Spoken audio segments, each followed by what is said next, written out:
Eh bien, même lumière, même tenue, donc vous comprenez que c'est le même soir.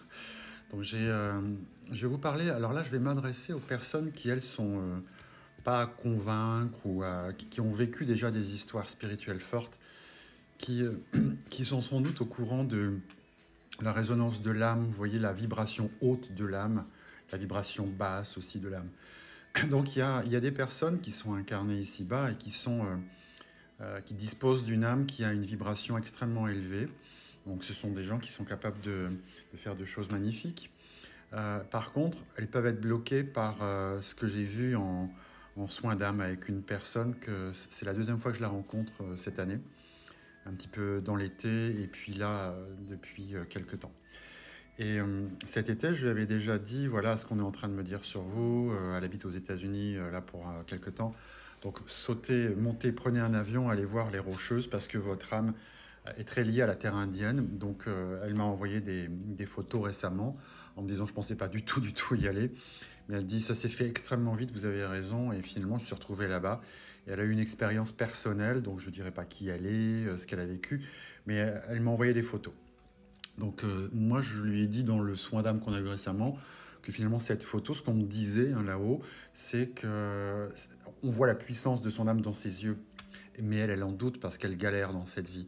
Donc en fin de compte, dans cette vie-ci, qu'est-ce qui se passe? Elle m'a appelé parce que elle a quelques difficultés vraiment sérieuses de couple. Ça arrive à tout le monde, mais là, c'est très fort.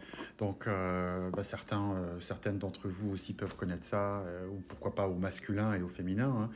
Hein. Dans un couple, on s'entend moyennement, ou alors on est ensemble et on découvre que l'un ou l'autre domine l'un ou l'autre. Donc, c'est un peu sa situation dans le rôle, elle, de la personne qui est dominée. Et donc, c'est un moment dur pour elle. La connexion dans le soin d'âme que j'ai eu, c'est malheureusement je vous reparlerai de la vibration haute de l'âme après, vous allez comprendre. Je voyais vraiment deux personnes qui ont fait des horreurs, vraiment dans la traite aux esclaves, si vous voyez ce que je veux dire, dans l'Atlantique. Donc on a bien des Européens qui se servent, servir hein, de personnes d'Afrique pour les vendre là-bas outre-Atlantique. Et je vois deux hommes, quoi. Donc elle fait partie d'un des deux frères. Et là, dans la séance, c'était dur parce que moi, je ressentais, je voyais vraiment une odeur pétride. Je lui ai parlé du mot latrine de la situation où elle compte les gens. Et puis finalement, vous voyez, c'était un homme à cette époque-là. C'était vraiment le pire qu'on ait pu voir. Si vous n'avez pas vu le film Amistad, ben, ça en fait partie. Ceux qui le connaissent savent ce dont je parle. C'est pas beau à voir et à vivre. Et je ressentais vraiment dans toute la séance cette expérience de vie. Quelle fut pas ma grande surprise quand finalement, lors du moment du soin, les entités viennent, descendent, enfin on trouve le mot qu'on veut, mais enrobent la personne pour soigner cette malheureuse expérience qui l'entraîne finalement à être sous tutelle de son mari. Alors, vous voyez, quand elle m'a dit voilà, je me sens sous tutelle de lui, bah, c'est ce qu'elle faisait, enfin, c'est ce que son âme faisait à cette époque-là, à mettre des gens sous tutelle, vous voyez, à les vendre. Donc il y a toujours une connivence, une résonance entre la vie d'aujourd'hui, la vie dégueulasse qu'elle a pu avoir elle en tant qu'homme, hein, qui s'en est pris à des pauvres gens qui n'ont rien demandé, qui se sont retrouvés au fond de galère. Et vendus comme des voilà rien que moins que rien. Donc quand on fait cette expérience de vie, moi je me suis toujours dit mais qu'est-ce qui nous amène à faire une vie aussi sale? À ce moment-là, dans la pièce, il y avait un insecte sur le mur qui descendait petit à petit.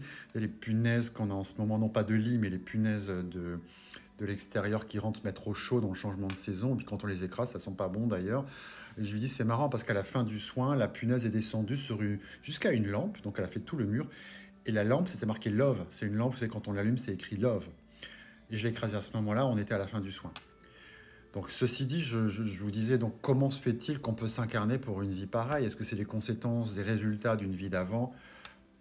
Bon, d'autres le savent sans doute mieux que moi. Moi, je traite ce qu'on me demande. Et donc là, les lumières se sont mis activement à aller apaiser ça. Et surtout, les lumières commencent à me dire, en fait, que cette personne, cette femme que j'ai en face de moi, c'est une âme à haute vibration qui a choisi cette incarnation passée dégueulasse. Parce que vous voyez, les âmes à haute vibration elles sont capables d'aller s'incarner dans les pires des rôles. Voilà, dans les bouquins, moi, quand depuis des années je lis, ben non, c'est pas possible, une âme élevée va pas s'incarner, elle est là pour sauver l'humanité.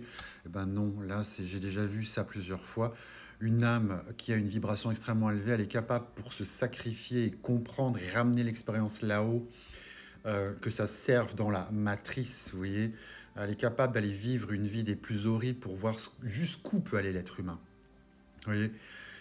Et là, il y a un truc important pour les personnes que ça intéresse dans l'expérience des âmes haute vibration, c'est que dans la descente, dans l'incarnation de la vie dégueulasse, hein, en tant qu'homme esclavagiste, il y a un pacte qui est fait de dire quand tu vas descendre et quand tu vas revenir cette expérience-là, il n'y aura pas de karma. Parce que tu es une âme hautement vibratoire, vous voyez. Et une âme hautement vibratoire, elle fait l'expérience en conscience pour que ça serve là-haut à fin d'expérience, je ne sais pas quoi, pédagogique sans aucun doute. Mais, et du coup, l'acte de l'âme, moi les Lumières m'ont dit ça, c'est que cette âme, elle n'avait pas de karma à ramener. Or, cette personne, elle a ramené de cette vie-là de la culpabilité profonde. Et quand on dit culpabilité, hein, pour ceux qui ne le savent pas, en latin, mea culpa, culpa, le coup, se donner des coups. Donc la culpabilité va entraîner la punition part de soi-même. Hein. Je me sens coupable, donc je veux être puni. Si vous vous sentez coupable, vous aurez une punition. Vous appelez inconsciemment une punition. Soit une autopunition, on se casse un pied, on a un accident, soit une punition par quelqu'un qui vous maltraite. Vous voyez. Donc, de vie en vie, cette personne vit sans doute des vies que je n'ai pas vues depuis cette vie qu'on m'a montrée où elle était esclavagiste jusqu'à aujourd'hui. Il n'empêche qu'elle paye, vous voyez. Et en fait, ce que je disais à cette personne, c'est que dans la méditation qu'on a eue, les yeux fermés, sur le soin, le moment du soin, ce que je lui communiquais, qu'on me disait, c'est difficile à vous relater ça, parce que c'est toujours des trucs qui tombent vite fait comme ça. Ce que je lui disais, c'est qu'en fait, on est en train de me rappeler que tu n'avais pas à payer derrière, puisqu'en descendant, tu as déjà payé. Une âme de haute vibration, elle a pu à revenir. Vous voyez. Donc c'est déjà une forme d'auto-punition, d'auto-flagellation que de recommencer un numéro de cirque de souffrance, de faire souffrir des humains pour ramener ça là-haut plus tard, parce que ça sert pour eux en quoi, je ne sais pas. Mais une âme hautement vibratoire, elle n'a pas à descendre. Ou quand elle descend, c'est tous les 2000 ans, j'en sais rien. Vous voyez, donc elle est descendue, mais dans un rôle, cette fois-ci, non pas on va me clouer sur une croix, mais je vais faire le pire du pire pour voir jusqu'où l'humanité dans le truc le plus abject peut descendre. Vous voyez. Donc là, écoutez-moi, ceux qui veulent vraiment, qui sont là-dedans, qui savent ce que c'est qu'une âme qui vibre haut. Donc une âme qui vibre haut, elle est prête à vivre une aventure aussi horrible. Et apparemment, quand ils viennent vivre ça, ils sont protégés quelque part du fait de devoir venir avec la mémoire de devoir payer dans d'autres vies successives. Or, ça n'a pas été son cas. Et puis, elle s'est réincarnée, alors qu'une âme hautement vibratoire, vous voyez, elle n'a pas à se réincarner comme ça. Donc, cette âme, finalement, je suis allé l'aider à se guérir, à se rappeler qu'elle s'était engagée en descendant à pas avoir à payer dans d'autres vies. Vous voyez, le mal qu'elle avait fait. Parce que ça, c'est ce qu'on appelle le karma. Donc pour ceux qui connaissent, peut-être, si vous voulez rentrer en contact avec moi, me parler de la vibration hautement vibratoire, je suis tout à fait OK pour en échanger avec vous. Mais moi, ce que j'ai vu, c'est ça. Et ça, je l'avais déjà entendu. Vous voyez, une âme hautement vibratoire, elle peut se sacrifier, vivre une vie bien dégueulasse pour tenter l'aventure, quoi. Et ramener là-haut plein d'éléments qui vont leur servir. Et donc, ensuite, il n'y a pas de karma, puisque déjà dans la conscience de descendre, c'est un sacrifice. Pourquoi elle repayerait une deuxième fois, vous voyez. Merci à cette âme qui est venue me voir à ce sujet-là. Je lui souhaite bonne route de sortir de cette phrase, d'être sous tutelle de lui. Je vous souhaite une belle continuation. Et puis, je m'adresse à tout le monde ici en disant merci de m'avoir écouté jusqu'au bout. Je crois que c'est 9 minutes 38, donc j'ai peut-être trop parlé. Donc, Patrick Théodore, et vous savez où me trouver. Merci.